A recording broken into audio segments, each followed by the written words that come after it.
Hello friends, welcome to your channel R Geometrics. आज जो हम इंजीनियरिंग मैथमेटिक्स का सेकंड लेक्चर स्टार्ट करने वाले हैं। इसके अंदर हम क्या यूनिट 3 के जो टॉपिक्स हैं उनको देखेंगे। इसके अंदर हमने प्रोबेबल एरर के फॉर्मूलाज देखेंगे। मीन्स हम प्रोबेबल एरर हम कैसे कैलकुलेट कर सकते हैं, उसके बेसिस पे हम एक न्यूमेरिकल भी सॉल्व करेंगे, जिससे कि पूरा कॉन्सेप्ट क्लियर हो जाएगा और हम कैसे फॉर्मूला को अप्लाई करेंगे वो भी आपको क्लियर हो जाएगा। उसके अलावा हम इसके अंदर सोर्सेज ऑफ एरर्स के बारे में पढ़ेंगे। मींस मैक्सिमम एरर कितना अलाउड है किसी भी सर्विंग मेजरमेंट में, तो वो चीज़ भी हम देखेंगे।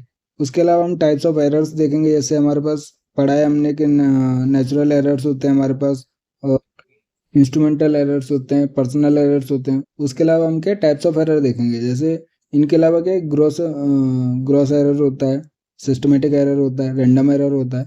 तो वो चीज़ें क्या होती हैं, क्योंकि हर एक जो टर्मिनोलॉजी है वो हमने सुनी सुनी सी लगती है, बट उसके बारे में एग्जैक्ट पता नहीं रहता है।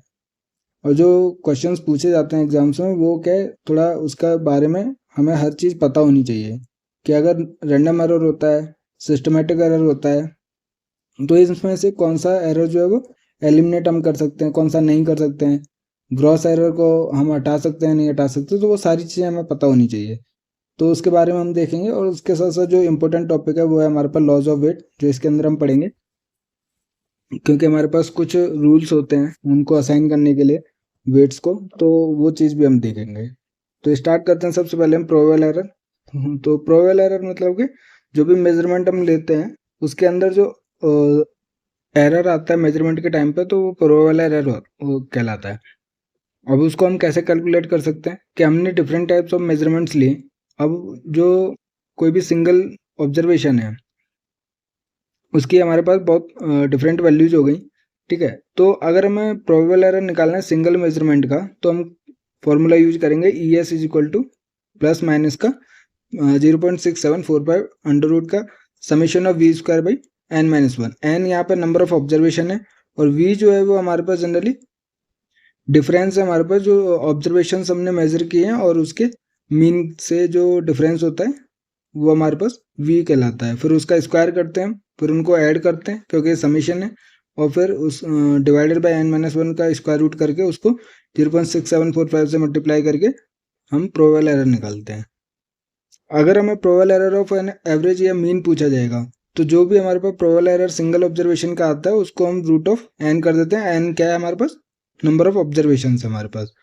तो प्रोबेबल एरर ऑफ सम क्या होता है वो अलग चीज़ है, but probable error of mean अलग चीज़ है। तो प्रोबेबल एरर ऑफ मीन निकालेंगे तो जो ऑब्जर्वेशंस हैं, जो एवरेज ऑफ एन मेजरमेंट्स है, वो हमारे पास sum of measurement divided by the N हो जाता है हमारे पास। तो अगर सिंपल फार्मूला आपको याद रखना है तो ये वाला फार्मूला याद रखना है कि probable error of single observation पहले आपको निकाल लेना है, और फिर नंबर ऑफ ऑब्जर्वेशंस का स्क्वायर रूट करके वो हमारे पास डिवाइड करेंगे तो प्रोबेबल एरर ऑफ मीन आ जाएगा हमारे पास। फिर उसके बाद प्रोबेबल एरर ऑफ सम क्या होता है हमारे पास। मान लीजिए आपके जो भी ऑब्जर्वेशंस हैं उनका जो है आपको प्रोबेबल एरर पता है और वो डिफरेंट डिफरेंट है, तो आपको जो भी अगर सम करना है या सब्ट्रैक्ट करना है, तो आपको जो उसका मीन जो एरर निकलेगा, सम का जो प्रोबेबल एरर निकलेगा, वो क्या है डिफरेंट जो प्रोबेबल एरर्स अवेलेबल हैं उनका स्क्वायर करना है, उनको सम करना है या ऐड करना है, और फिर स्क्वायर रूट कर देना है। तो वो हमारे पास E1 E2 E3 E4 ये हमारे पास जो क्या है प्रोबेबल एरर है मेजरमेंट के, उनका स्क्वायर करके और उसका सम करके स्क्वायर रूट कर देना है। तो प्रोबेबल एरर ऑफ मेजरमेंट निकल जाएगा या प्रोबेबल एरर ऑफ सम निकल जाएगा।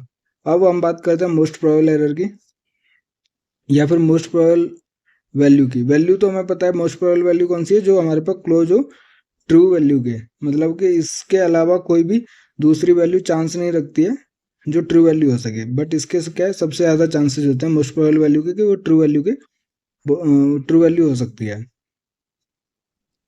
अब मोस्ट प्रोबेबल वैल्यू किसी भी मेजरमेंट की अगर वो इक्वल वेट रखते हैं ऑब्जर्वेशंस, तो वो जो मोस्ट प्रोबेबल वैल्यू होगी वो अर्थमेटिक मीन होगी उन ऑब्जर्वेशंस की।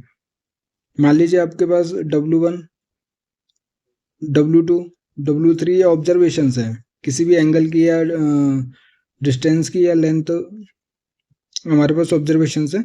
इनका जो वेट है वो यूनिट वेट है, मतलब ठीक है। तो अगर आप मोस्ट प्रोबेबल वैल्यू निकालोगे तो तीनों का क्या सम कर दोगे, अर्थमेटिक मीन कर दोगे, मतलब कि इन तीनों को ऐड करके divided by number of observation, मतलब कि यहाँ पे कितनी है 3 है, तो W1 plus W2 plus W3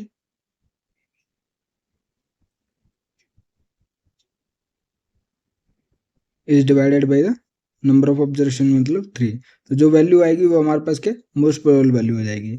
but अगर हम बात करेंगे कि एक ऑब्जर्वेशन ए है, बी है, सी है, इसका जो वेट है वो डिफरेंट डिफरेंट है। इसका वेट मान लेते हैं 2, इसका वेट मान लेते हैं हमारे पास 3 और इसका वेट मान लेते हैं हमारे पास 4। तो अगर इन तीन ऑब्जर्वेशंस का हमें मोस्ट प्रोबेबल वैल्यू निकालनी है जिनका वेट क्या है अनइक्वल है, डिफरेंट है, तो उसके लिए जो मोस्ट प्रोबेबल वैल्यू होगी इन तीनों ऑब्जर्वेशंस का जो वेटेड अर्थमेटिक मीन होगा वो मोस्ट प्रोबेबल वैल्यू होगी। तो वेटेड अर्थमेटिक मीन कैसे निकालोगे, जैसे एक है 2 जो वेट है is divided by total weight. Total weight कितना हो गया 2 प्लस 3 प्लस 4 9 हो गया, तो 2/9 प्लस इंटू का ए प्लस 3/9 इंटू का बी प्लस 4/9 इंटू का सी। तो इन इसको सॉल्व करोगे आप तो वेटेड अर्थमेटिक मीन आ जाएगा जो कि हमारे पास मोस्ट प्रोबेबल वैल्यू होगी।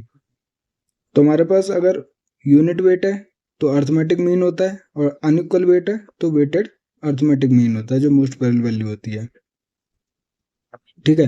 अब हमारे पास एवरेज एरर निकालना है, तो एवरेज एरर क्या होता है हमारे पास, तो अगर हमारे पास नंबर ऑफ ऑब्जर्वेशंस अवेलेबल हैं और उनका वेट क्या इक्वल है और उनके साथ क्या हमारे पास एरर गिवन है, एरर अवेलेबल है, तो जो एवरेज एरर करेंगे उनका क्या अर्थमेटिक मीन कर देंगे जो भी एरर होगा, क्योंकि इक्वल वेटेज है हमारे पास। लेकिन इसमें ध्यान क्या देने वाली बात है कि जो एरर का साइन दिया होगा उसको हम उसी के सेम साइन में कंसिडर करेंगे। अगर नेगेटिव है तो नेगेटिव, प्लस है तो प्लस हम कंसिडर करेंगे। ठीक है। तो जो भी एरर हमारे पास होगा उसको हम सेम साइन में कंसिडर करेंगे, प्लस में या फिर माइनस में हमारे पास। ठीक है। अब हमारे पास मीन स्क्वायर ऑफ एरर निकालना है, तो सिंपल है, हमारे पास स्क्वायर रूट कर देंगे अर्थमेटिक मीन का जो स्क्वायर होगा इंडिविजुअल एरर का, मतलब जो भी एरर गिवन होगा उसका स्क्वायर करेंगे हम सबसे पहले, फिर उनको ऐड करेंगे और divided by the number of observation उनका स्क्वायर रूट कर देंगे, तो मीन स्क्वायर एरर आ जाएगा। जो हमारे पास बेसिकली क्वेश्चंस मैंने ज़्यादातर जो देखे हैं वो 3 चीज़ों पर देखे हैं हमारे पास, जो हमसे एग्जाम्स में पूछा जाता है। एक तो हमारे पास है जो हमने निकाला probable error of single observation. ठीक है। और फिर हमारे पास दूसरा जो होता है वो प्रोबेबल एरर ऑफ मीन पूछता है हमारे पास। ठीक है। तो वो EM होता है जो कि ES is divided by the square under root of n होता है। तीसरा जो होता है वो होता है हमारे पास मैक्सिमम एरर, जो मैक्सिमम प्रोबेबल एरर हो सकता है हमारी ऑब्जर्वेशंस में, तो वो चीज़ अभी हम देखेंगे थोड़ी देर बाद। ये हमारे पास टाइप्स ऑफ एरर्स में आएगा कि हमारे पास जो ऑब्जर्वेशन है उसमें मैक्सिमम एरर कितना अलाउड होता है, तो वो जनरली प्लस माइनस का 3.29 सिग्मा या एस होता है। एस के हमारे पास स्टैंडर्ड डेविएशन होता है हमारे पास। ठीक है। तो अभी ये फॉर्मूला भी देखेंगे। तो बेसिकली ये 3 चीज़ें हमारे पास एग्जाम्स में पूछी जाती हैं, तो 2 चीज़ें हमने पढ़ ली, तीसरी भी पढ़ लेंगे अभी हम। अब हमारे पास जो थर्ड टॉपिक है वो है हमारे पास sources of error in surveying measurement, मतलब कि जब हम मेजरमेंट करते हैं सर्विंग के टाइम पे तो हमारे पास जो एरर्स आते हैं किस किस की वजह से आ सकते हैं, क्या क्या सोर्सेज हो सकते हैं। तो जब हम मेजरमेंट करते हैं तो ओपन एरिया में भी कर सकते हैं और क्लोज एरिया में भी कर सकते हैं। तो जब ओपन एरिया में करते हैं तो बेसिकली जो नेचुरल एरर्स होते हैं वो ज़्यादा अकर करते हैं कि जो ऑब्जर्वेशंस हम ले रहे हैं उसमें विंड का इफेक्ट हो सकता है, टेम्परेचर का हो सकता है, humidity, refraction, gravity, magnetic field, जो नेचुरली अकर करती हैं चीज़ें। तो वेरिएशन होने की वजह से जो भी ऑब्जर्वेशंस हम लेते हैं वो डिफरेंट डिफरेंट हमारे पास एरर रखती हैं हमारे पास। तो जो वेरिएशन होता है हमारे पास नेचर की वजह से उसको हम नेचुरल एरर कहते हैं हमारे पास। लेकिन अगर हम बात करते हैं कि जो मेजरमेंट करते हैं किसी भी इंस्ट्रूमेंट की वजह से, तो अब वो इंस्ट्रूमेंट इम्परफेक्ट भी हो सकता है क्योंकि सारे इंस्ट्रूमेंट परफेक्ट नहीं हो सकते, कुछ ना कुछ एरर रखते हैं। तो अगर उसका जो कंस्ट्रक्शन या एडजस्टमेंट है सर्विंग इंस्ट्रूमेंट का या फिर जो इंस्ट्रूमेंट बनता है उसके किसी भी पार्ट में अगर हमारे पास वेरिएशन है, इम्परफेक्शन है, तो वो जो एरर कॉज करेगा वो क्या कहलाता है, इंस्ट्रूमेंट एरर कहलाता है हमारे पास। और फिर तीसरा हमारे पास होता है पर्सनल एरर। पर्सनल एरर जैसे कि हमारे पास जो भी ऑब्जर्वेशन ले रहा है सर्वेयर, जो भी हमारे पास रीडिंग्स ले रहा है, हो सकता है वो गलत साइट कर ले या फिर वो गलत सुन ले। तो टचिंग की वजह से, हियरिंग की वजह से या साइटिंग की वजह से जो भी एरर्स आते हैं वो हमारे पास किसके अंदर आते हैं, पर्सनल एरर की वजह से। जो वेरिएशन आता है हमारे पास वो पर्सनल एरर कहलाता है हमारे पास। तो ये हमारे पास सोर्सेज ऑफ एरर हैं जो 3 टाइप्स के होते हैं हमारे पास, generally natural errors, instrumental errors या फिर पर्सनल एरर्स होते हैं। अब ये जो एरर्स हैं वो एरर्स के सोर्सेज तो हमने पढ़ लिए कि किस किस वजह से हो सकते हैं, बट ये जो एरर होते हैं उनको भी अलग अलग क्लासीफाई किया गया है। जैसे कि 3 टाइप में हमारे पास इनको क्लासीफाई किया गया है कि जो भी एरर होगा या तो वो ग्रॉस एरर होगा, ग्रॉस एरर को हम क्या कहते हैं, ब्लंडर या मिस्टेक भी कहते हैं, ठीक है, ब्लंडर या मिस्टेक्स भी कहते हैं ग्रॉस एरर को, ठीक है। और ये हमारे पास बहुत ज़्यादा लार्ज क्वांटिटी में होता है तो इसको हम क्या अलग से पहचान सकते हैं कि हाँ यार ये ब्लंडर हो गया हमारे से, ठीक है। तो ग्रॉस एरर क्या हमारे पास ब्लंडर या मिस्टेक्स भी कहलाता है। अब ये जो ग्रॉस एरर है वो किसकी वजह से हो सकता है कि केयरलेसनेस हो, मतलब कि जो ऑब्जर्वर है वो ध्यान नहीं दे रहा रीडिंग लेने में, या फिर हमारे पास इक्विपमेंट में कोई फॉल्ट हो जाए, बहुत बड़ा फॉल्ट हो जाए जिससे कि पूरा अलग ही वेरिएशन हो रहा है, मतलब कि ट्रू वैल्यू अगर मान लीजिए हम 5 का एक्सपेक्ट कर रहे हैं और आ रही है हमारे पास 8-10, तो वो अलग से पता चल रही है। वही 5.2 5.3 आ रही है या 5.5 6 तक आ रही है, जो भी हमारे पास रेंज अवेलेबल रहती है, अगर लीस्ट काउंट पे जो भी डिपेंड करता है उस रेंज में आ रही है तो वो हम सही मानते हैं। लेकिन इसमें क्या बहुत ज़्यादा एरर वेरिएशन दिखेगा हमें, तो अलग से पता चल जाता है कि हाँ भाई ब्लंडर हो गया, मिस्टेक है, या फिर ग्रॉस एरर हम उसको कहते हैं। या फिर हमने कोई टेक्निक जो हम जिस ऑब्जर्वेशन को ले रहे हैं उसके लिए हमने अलग ही टेक्निक यूज कर ली है, तो उससे भी हमारे पास क्या ग्रॉस एरर आएगा। या फिर जो भी हमारे पास रीडिंग अवेलेबल है, जो हम रीडिंग ऑब्जर्व कर रहे हैं, या हमें कोई रीडिंग बोली गई और हमने क्या उसको मिस इंटरप्रेट कर लिया, तो उसकी वजह से भी हमारे पास ग्रॉस एरर हो सकता है, ठीक है। तो ग्रॉस एरर को ही हम ब्लंडर कहते हैं बेसिकली। ये जो ब्लंडर और ग्रॉस एरर्स होते हैं बहुत लार्ज क्वांटिटी में होते हैं, तो हम इनको क्या इजीली डिटेक्ट कर सकते हैं जब हम दूसरे टाइप ऑफ एरर को कंपेयर करें, क्योंकि दूसरे टाइप ऑफ एरर जो होते हैं वो स्मॉल होते हैं वैल्यू के अंदर। अब जो मैं बात कर रहा था मैक्सिमम प्रोबेबल एरर किसी भी ऑब्जर्वेशन में कितना कंसिडर किया जा सकता है, वो है हमारे पास प्लस माइनस का 3.29 एस के हमारे पास स्टैंडर्ड डेविएशन है सिंपल सैंपल डिस्ट्रीब्यूशन का। तो ये जो है हमारे पास वो मैक्सिमम परमिसिबल एरर है किसी भी ऑब्जर्वेशन में। तो ये जो रेंज नापी जाती है हमारे पास वो किससे नापी जाती है, मीन से नापी जाती है। तो ये जो मैक्सिमम परमिसिबल एरर है वो हमारे पास क्या ब्लंडर को या मिस्टेक को किसी भी ऑब्जर्वेशन से या फिर रैंडम एरर से सेपरेट आउट करने के लिए यूज किया जाता है। जैसे कि हमारे पास जो भी नंबर ऑफ ऑब्जर्वेशन हमने ली उसका पहले हम मीन निकालेंगे, फिर हर एक जो डिफरेंट डिफरेंट ऑब्जर्वेशन हुई उसका रेंज देखेंगे मीन के साथ। अगर वो इस रेंज में इसके अंदर आ रहा है तो वो परमिशिबल है, अगर इससे ज़्यादा आ रहा है हमारे पास जो डेविएशन है हमारे पास किसी भी ऑब्जर्वेशन का मीन के साथ, इससे मैक्सिमम परमिशिबल एरर से ज़्यादा है, तो वो हमारे पास ग्रॉस एरर होगा और उसको हम मेजरमेंट को रिजेक्ट कर देंगे हमारे पास, क्योंकि ये जो मैक्सिमम परमिसिबल एरर है वो किसी भी एक ऑब्जर्वेशन के लिए हमारे पास अवेलेबल है, ठीक है। After mistake have been detected eliminated from the measurement, the remaining errors are usually classified इधर सिस्टमेटिक और रैंडम एरर। तो हमने क्या जितनी भी ऑब्जर्वेशंस ली उसमें से पहले हमने ग्रॉस एरर को एलिमिनेट कर दिया, इजीली एलिमिनेट कर सकते हैं क्योंकि वो बहुत ज़्यादा लार्ज एरर होता है हमारे पास। अब जो बचा हुआ एरर है एलिमिनेशन के बाद, ग्रॉस एरर के एलिमिनेशन के बाद, उन वो जो एरर्स हैं वो 2 टाइप्स में हमारे पास क्लासीफाई किए गए हैं। एक हो सकता है वो हमारे पास सिस्टमेटिक एरर हो, दूसरा हमारे पास रैंडम एरर्स हो।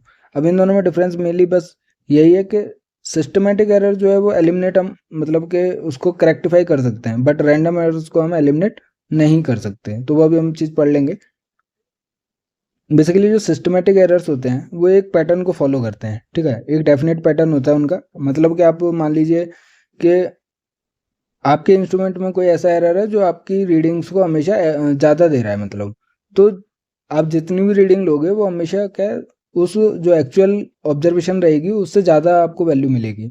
तो इसका मतलब है कि वो एक सेम पैटर्न को फॉलो कर रहा है, मतलब पॉजिटिव है तो वो पॉजिटिव ही देगी, नेगेटिव है तो नेगेटिव देगी, मतलब क्यूमुलेटिव एरर्स, ठीक है।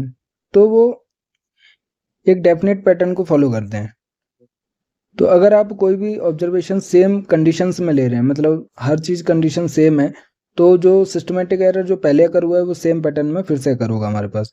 अब ये जो एरर है वो डिपेंड करता है हमारे पास एक तो इंस्ट्रूमेंट हम कौन सा यूज कर रहे हैं, उसके बाद हमारे पास जो फिजिकल एनवायरनमेंट है, एक्सपेरिमेंट जिससे मतलब ऑब्जर्वेशन के टाइम पे जो फिजिकल एनवायरनमेंट अवेलेबल है वो किस चीज़ का है, कैसा अवेलेबल है, उस पर डिपेंड करता है, या फिर ऑब्जर्वर के ऊपर डिपेंड करता है। तो जो सिस्टमेटिक एरर है वो बेसिकली 3 चीज़ों पर डिपेंड कर रहा है, ऑब्जर्वर के ऊपर, इंस्ट्रूमेंट जो हम यूज कर रहे हैं वो ठीक है या नहीं है, या उसमें कोई एरर है तो वो हमारे पास उस एरर को इंक्रीज करता जाएगा, और या फिर हमारे पास जो फिजिकल एनवायरनमेंट अवेलेबल कैसा है ऑब्जर्वेशन के टाइम पे उस पर डिपेंड करता है हमारे पास।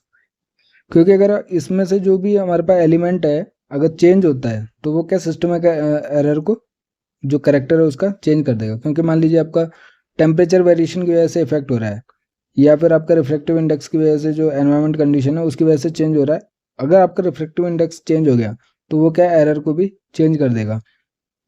अब जो हमारे पास सिस्टमेटिक एरर की जो वैल्यू आती है या फिर उसका जो साइन होता है एरर का, वो एक के बाद एक ऑब्जर्वेशन में क्या डेफिनेट पैटर्न फॉलो करता है।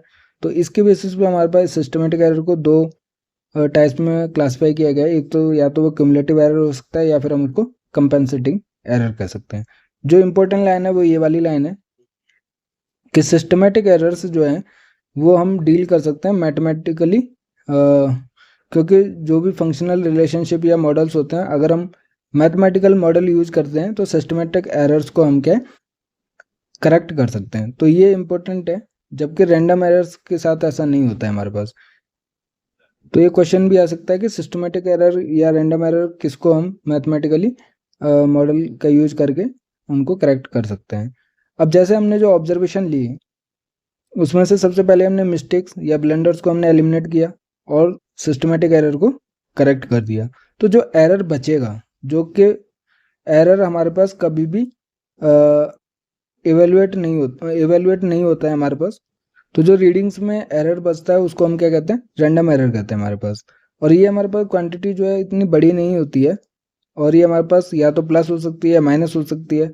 तो इसलिए इसका जो नेचर होता है वो कंपेंसेटिंग होता है, कि हो सकता है एक बार प्लस हो एक बार माइनस हो, तो दोनों एक दूसरे को कॉन्ट्रैक्ट कर देते हैं, मतलब कि उसका जो नेचर होता है वो कॉम्पेंसेटिंग होता है हमारे पास।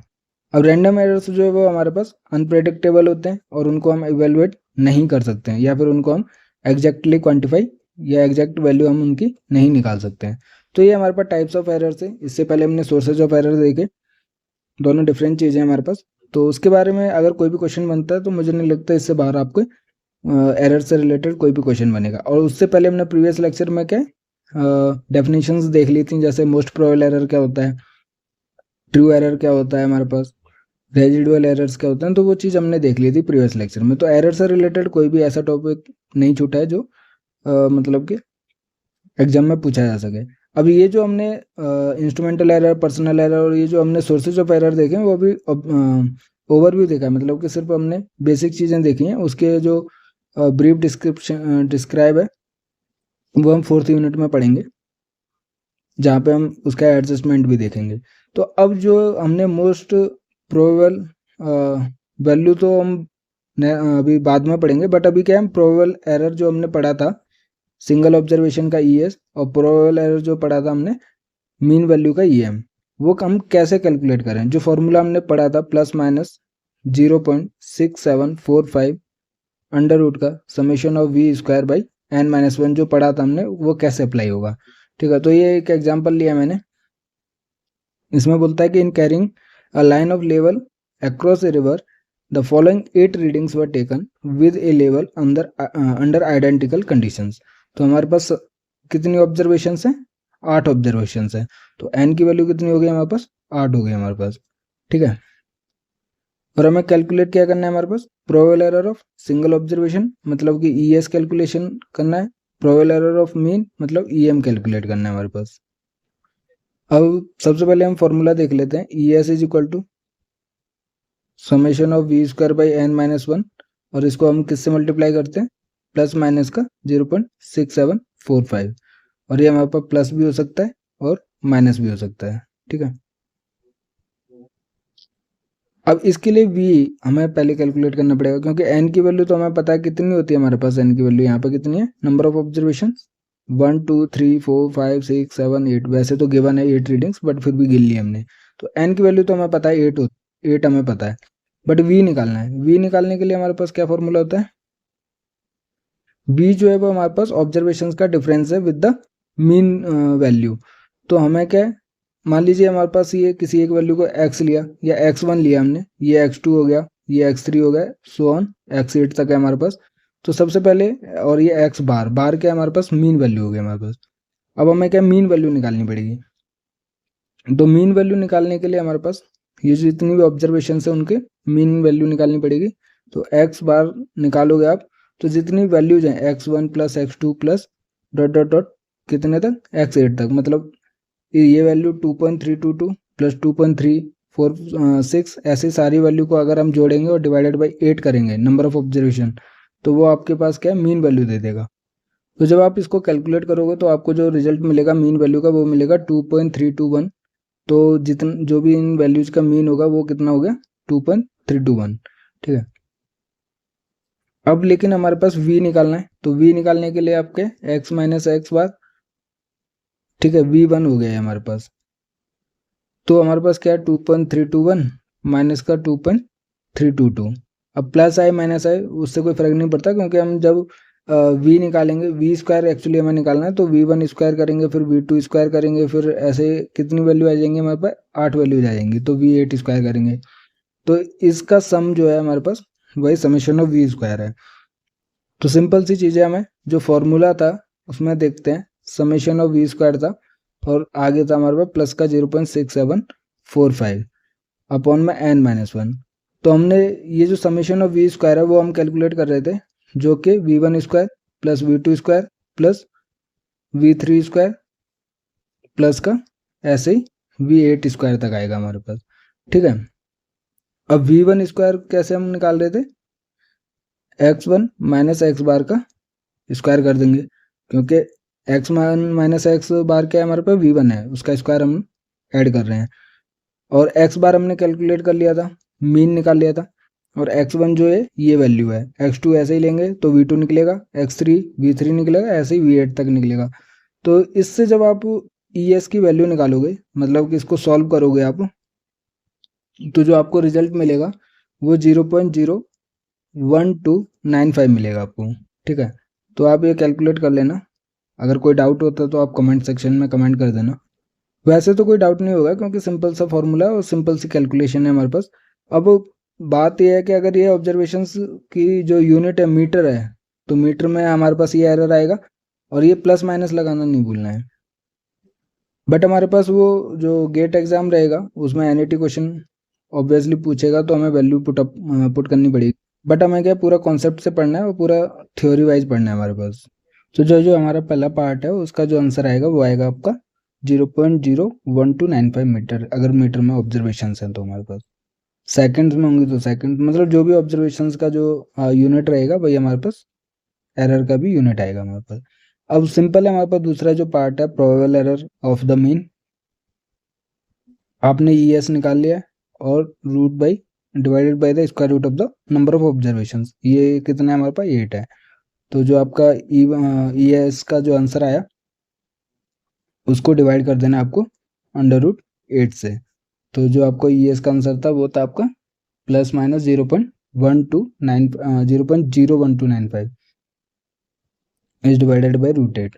तो जो आपका EM का जो आंसर आएगा, means probable error of the mean जो आएगा वो आएगा 0.00458। ठीक है। अब मीटर में हमने जैसे पहले लिया वैसे ही हमारे पास मीटर में ले लेते हैं इसको, और मान लेते हैं ये जो ऑब्जर्वेशंस गिवन है वो मीटर में गिवन है हमारे पास, क्योंकि लेवल स्टाफ जो मीटर में होता है इसलिए हम इसको मीटर में मान रहे हैं। अब जो एग्जाम्पल था वो हमारे पास क्या है, अप्लाई कर रहे थे जो भी हमने फॉर्मूलाज पढ़े थे। अब जो इम्पोर्टेंट टॉपिक है वो है हमारे पास लॉज ऑफ वेट। ये समझना जरूरी है क्योंकि इसके 7 रूल हैं, 7 रूल नहीं 7 लॉज हैं हमारे पास, और जो रूल्स हैं असाइन करने का वेट का वो हम बाद में देखेंगे, पहले हम लॉज ऑफ वेट देख लेते हैं। तो जो सबसे पहला लॉ कहता है वो कहता है कि वेट जो होगा अर्थमेटिक मीन होता है हमारे पास of the measurements of unit weight is equal to the number of observations. मतलब कि हमारे पास जितनी भी हमारे पास ऑब्जर्वेशंस रहेंगी N1 N2 N3, तो हमारे पास जितनी भी ऑब्जर्वेशंस रहेंगी अगर उनका वेट जो है वो यूनिट वेट है, हर एक ऑब्जर्वेशन का यूनिट वेट है, तो जो वेट होगा अर्थमेटिक मीन, ये जो यूनिट ये ऑब्जर्वेशंस हैं, इनका अर्थमेटिक मीन निकालते हैं अगर हम, अर्थमेटिक मीन कैसे निकालोगे, n1 प्लस n2 जितनी भी ऑब्जर्वेशन हैं divided by the number of observation. तो ये जो मीन ऑब्जर्वेशन आएगी उसका जो वेट होगा वो हमारे पास नंबर ऑफ ऑब्जर्वेशंस के बराबर हो जाएगा। अगर 10 वैल्यू है तो 10 हो जाएगा, अगर 8 वैल्यूज है हमारे पास, 8 ऑब्जर्वेशन है तो 8 वेट हो जाएगा उसका। तो अगर कोई भी आप एग्जांपल लेते हो ऐसे 2 हो गया, एक ऑब्जर्वेशन, एक की 3 आई, एक का 4 आया, तो आपके पास 3 ऑब्जर्वेशन हो गई, ठीक है। इसका आपने मीन निकाली, मीन निकालोगे तो इसका 3 आया। तो ये जो मीन आया हमारे पास, नंबर ऑफ ऑब्जर्वेशन 3 है, तो इसका जो वेट रहेगा, ये जो मीन आया ऑब्जर्वेशन का, उसका भी वेट कितना हो जाएगा, नंबर ऑफ ऑब्जर्वेशन के बराबर हो जाएगा, ठीक है। अगर वेट जो है वेटेड अर्थमेटिक मीन का निकालना है, और ये वेटेड अर्थमेटिक मीन कब निकलता है, जब हमारे पास जो ऑब्जर्वेशन है उनका जो वेट है वो डिफरेंट हो हमारे पास। तो जितनी भी ऑब्जर्वेशन है हमारे पास उनका वेट अगर अलग अलग है, मान लीजिए 1 है, 2 है, तो ये जो जितनी भी नंबर ऑफ ऑब्जर्वेशन है उन सब का वेट क्या ऐड कर देंगे हम, तो जो वेटेड अर्थमेटिक मीन आएगा।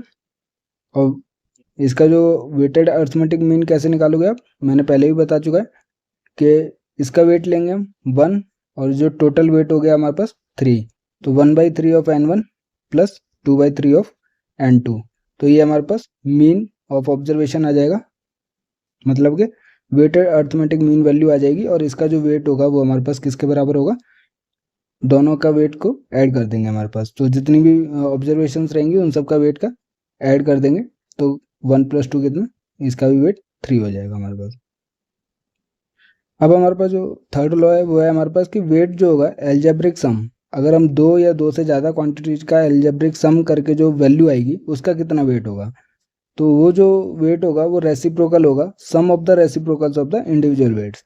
तो अगर इसको एग्जांपल के तरीके से समझते हैं, आपके पास कोई ऑब्जर्वेशन है n1 और n2, इसका वेट w1, इसका वेट है w2, ठीक है। अब इन दोनों को आपने सम किया, x मान लेते हैं, तो n1 प्लस n2, ठीक है। तो सम करते हैं या ऐड करते हैं या सब्ट्रैक्ट करते हैं तो भी वेट हमारे पास यही रहता है, reciprocal of the sum of the reciprocals of individual weight. तो x का वैल्यू आपके पास कुछ आया, लेकिन इसका वेट निकालना है हमारे पास, क्योंकि हम इन दोनों ऑब्जर्वेशंस को ऐड किया।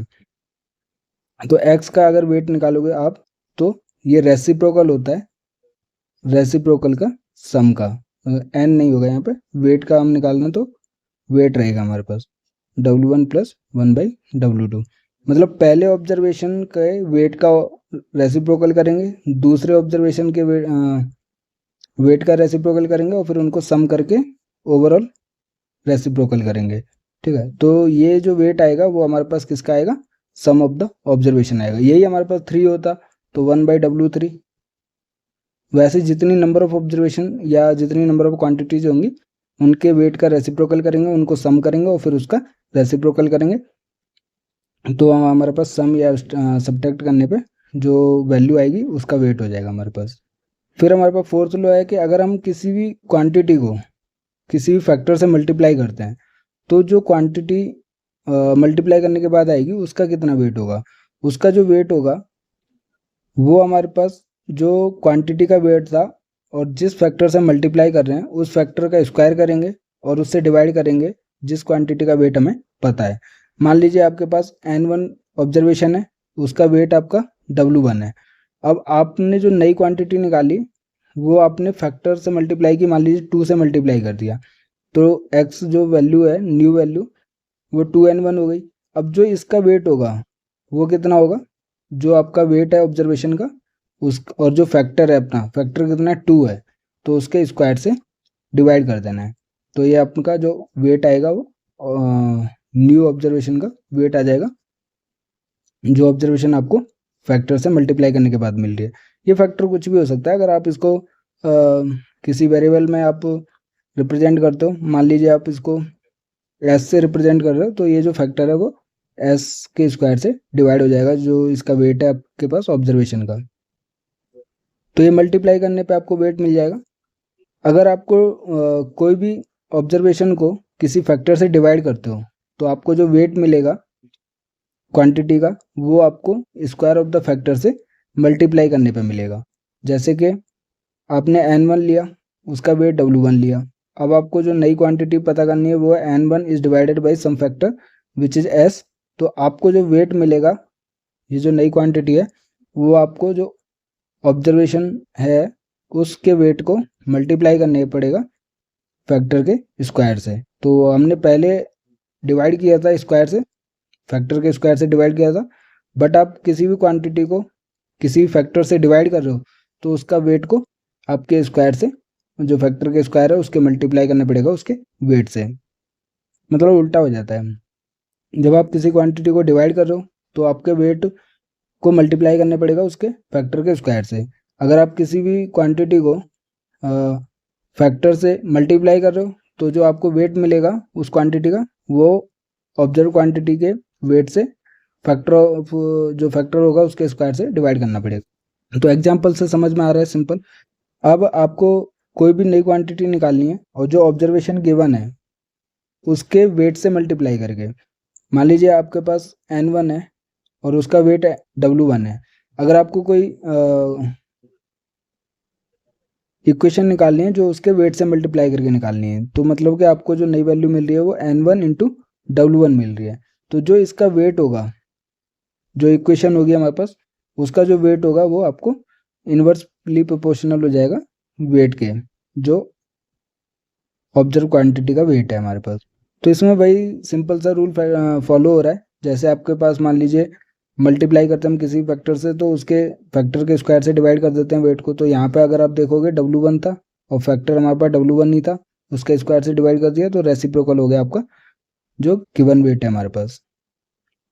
तो सिंपल सा रूल है, मल्टीप्लाई करते हो तो उसके स्क्वायर के से डिवाइड कर देना है वेट को। सिंपल आपको नई इक्वेशन जो है उसका वेट मिल जाएगा आपको। तो देखा जाए तो हमारे पास if an equation is multiply by its own weight then the weight of the resulting equation is equal to the reciprocal of the weight of the equation. जो हमारे पास लास्ट लो है, हमारे पास 7th लो, वो कहता है कि अगर आपको किसी भी इक्वेशन का जो साइन है चेंज कर दे दो, प्लस से माइनस कर दो तो माइनस से प्लस कर दे दो, या फिर आप किसी भी इक्वेशन को किसी कांस्टेंट से सब्ट्रैक्ट या ऐड कर देते हो तो जो उसका वेट रहेगा वो चेंज नहीं होगा, सेम रहता है हमारे पास। तो कहने का मतलब है अगर आपके पास कोई इक्वेशन है a plus b is equal to 180 degree या 180 है हमारे पास, तो अगर आप माइनस से माइनस बी निकालोगे माइनस 180 के बराबर हो जाएगा। तो जो इसका वेट रहेगा w1 वही आपका w1 जो वेट रहेगा वो नेक्स्ट इक्वेशन का रहेगा। ठीक है। अगर आप किसी भी कांस्टेंट से, मान लीजिए a plus b is equal to 180, अगर आप इसको 360 degree minus a plus b कर देते हो तो ये कितना हो जाएगा 360 डिग्री माइनस 180। तो इस इक्वेशन का जो वेट रहेगा वो सेम रहेगा जो इस इक्वेशन का था हमारे पास। ठीक है। तो मतलब कि अगर आप किसी कांस्टेंट से माइनस करते हो या आप किसी भी इक्वेशन के सारे साइन जो हैं, जितने भी साइन हैं उनको आप चेंज कर देते हो तो जो वेट रहेगा वो अनचेंज रहता है हमारे पास। तो ये थे हमारे पास laws of rule, laws of weight sorry. But अब हमें क्या पढ़ना है, रूल्स, कि हम वेट जो असाइन करते हैं किसी भी ऑब्जर्वेशन को वो किस बेसिस पे करते हैं हमारे पास। तो एक तो हमारे पास जो वेट होता है वो हमने पढ़ा था कि वेट जो एक्चुअली उसकी ट्रस्टवर्दीनेस या उसकी प्रिसीजन को डिफाइन करता है किसी भी ऑब्जर्वेशन को। ठीक है। तो सबसे पहला जो रूल है वो ये है कि कितनी बार नंबर ऑफ ऑब्जर्वेशन ली गई है हमारे पास। तो ये जितनी बार नंबर ऑफ ऑब्जर्वेशन होंगी उसके डायरेक्टली प्रोपोर्शनल होगा वेट। और ये हम किसके बारे में बात कर रहे हैं, किसी भी एंगल के बारे में। मान लीजिए आपने कोई भी एक angle O A B AOB अगर आपने कोई भी एंगल मेजर किया है तो जितनी बार आप इस एंगल को मेजर करोगे उतना ही आपका वेट इंक्रीज होगा, मतलब कि डायरेक्टली प्रोपोर्शनल होता है हमारे पास। ठीक है। अगर आप किसी लेंथ की बात करते हो तो जितनी ज़्यादा लेंथ आप निकालोगे, जितने रूट्स आप निकालोगे, जितनी लॉन्ग लेंथ निकालोगे, मेजर करोगे, तो उतना ही आपका वेट क्या है, इन्वर्सली प्रोपोर्शनल होता है हमारे पास। ठीक है। एंगल के केस में हमारे पास डायरेक्टली प्रोपोर्शनल है, लेकिन आप क्योंकि इसमें एरर होने के ज़्यादा चांसेस है हमारे पास। मान लीजिए आपके जो मेजरमेंट इंस्ट्रूमेंट है, टेप है, चेन है, उसमें आपका कोई भी एरर होगा तो जितनी बार आप उसको मेजर करोगे उतनी बार आपका एरर बढ़ेगा, तो उसका जो एक्यूरेसी है, जो उसका प्रिसीजन है आपका, या फिर आपका जो ट्रू वैल्यू की क्लोजनेस होगी वो कम हो जाएगी आपकी। तो इसका मतलब कि वेट आपको उसको कम देना पड़ेगा, तो इन्वर्सली प्रोपोर्शनल होता है लेंथ के, ठीक है। लेकिन आप एंगल की बात करते हो तो एंगल जितनी बार लोगे, क्योंकि सेम एंगल आपको मेजर करना है, ठीक है, तो ए भी आप जितनी बार मेजरमेंट करोगे उतना ज़्यादा चांसेस रहेंगे कि वो ट्रू वैल्यू के क्लोज हो जाएगा हमारे पास। तो वेट जो है वो डायरेक्टली प्रोपोर्शनल हो जाता है। तो वेट जो है एंगल के केस में हमारे पास नंबर ऑफ ऑब्जर्वेशन के डायरेक्टली प्रोपोर्शनल होता है। अब जितनी बार मेजर करेंगे तो चांसेस उतने बढ़ जाते हैं, और जो एरर होते हैं उतने चांसेस होते हैं तो कम हो जाए हमारे पास एंगल के केस में। तो ये इंपॉर्टेंट लाइन है आपको, ये दो लाइन जो थर्ड और फोर्थ रूल है वो आपको अच्छे से समझना है, क्योंकि इसका यूज होगा जब हम एरर एडजस्टमेंट देखेंगे हमारे पास। तो थर्ड रूल कहता है कि अगर हम एंगल को मेजर करते हैं लार्ज नंबर ऑफ टाइम्स, ये क्या हमारे पास नंबर है, करेक्ट कर लेना इसको। तो लार्ज नंबर ऑफ टाइम्स अगर आप किसी भी एंगल को मेजर कर रहे हो तो जो उसका वेट होगा वो इन्वर्सली प्रोपोर्शनल होता है उसके प्रोबेबल एरर के स्क्वायर के। मतलब कि प्रोबेबल एरर जो होगा हमारे पास ऑब्जर्वेशन के, उसका स्क्वायर के इन्वर्सली प्रोपोर्शनल हम क्या वेट असाइन करते हैं हमारे पास, ठीक है। अब जो फोर्थ लाइन है, फोर्थ रूल है हमारे पास कि corrections to be applied to various observe quantities are in inverse proportional to their weights. Correction जो अप्लाई करते हैं वो इनवर्सली प्रोपोर्शनल टू वेट करते हैं। सिंपल सी बात है, जिसका वेट ज़्यादा मतलब वो वैल्यू जो है हमारे पास, जो ऑब्जर्वेशन है ट्रू वैल्यू के क्लोज है, मतलब वो ट्रस्ट वर्दीनेस है जिसका वेट ज़्यादा है, तो ऑब्वियसली उसमें एरर भी कम होगा, तो करेक्शन भी हम कम अप्लाई करेंगे। तो जो करेक्शन अप्लाई होता है वो हमारे पास वेट के इन्वर्सली प्रोपोर्शनल होता है। अब ये जो वेट था थर्ड रूल में हमने देखा था कि वेट जो है इन्वर्सली प्रोपोर्शनल होता है एरर के, प्रोबेबल एरर के स्क्वायर के। तो जो करेक्शन अप्लाई होगा वो डायरेक्टली प्रोपोर्शनल हो जाता है प्रोबेबल एरर के स्क्वायर के। तो ये वाला मेथड, ये वाला रूल हम देखेंगे अपने एरर एडजस्टमेंट के केस में, ठीक है। तो ये चीज़ आपको अच्छे से समझनी थी, तो आपने ध्यान से एक बार अच्छे से पढ़ लेना है, और कोई भी डाउट होता है आपको तो कमेंट सेक्शन में कमेंट करना। तो मुझे लगता है अच्छे से आपको समझ आ जाएगा, और आप खुद से भी पढ़ोगे तो आपको ये चीज़ें याद भी हो जाएंगी, और याद करनी बहुत ज़रूरी है आपको, क्योंकि ये जो हम थ्योरी पढ़ रहे हैं वो आप न्यूमेरिकल्स की तैयारी कर रहे हैं। हो सकता है कि ये थ्योरी ना पूछी जाए, बट हो सकता है कि ये थ्योरी डायरेक्टली एग्जाम्स में पूछी भी जाए, इसलिए हमें दोनों पार्ट्स कवर करने हैं, थ्योरी पार्ट भी और न्यूमेरिकल पार्ट भी। बट ये थ्योरी पार्ट आना जरूरी है आपका न्यूमेरिकल पार्ट आने के लिए। न्यूमेरिकल्स हम देखेंगे इसके कैसे हम एरर को एडजस्टमेंट करते हैं, वेट कैसे हमने यूज़ करते हैं, मोस्ट प्रोबेबल वैल्यू कैसे डिटरमाइन करते हैं, कैसे निकालते हैं, वो हम सब अभी आगे के लेक्चर्स में देखेंगे। तो अगर आपको आज का वीडियो पसंद आया तो प्लीज़ लाइक कीजिए, अपने दोस्तों के साथ शेयर कीजिए, चैनल को सब्सक्राइब कीजिए, और आप हमारे साथ टेलीग्राम चैनल पर भी जुड़ सकते हैं, जिसका लिंक जो आपको वीडियो के डिस्क्रिप्शन में मिल जाएगा, और आप व्हाट्सएप चैनल पर भी हमारे साथ जुड़ सकते हैं। तो अपनी गेट ज्योमेट्रिक्स की तैयारी करते रहिए आरू ज्योमेट्रिक्स के साथ।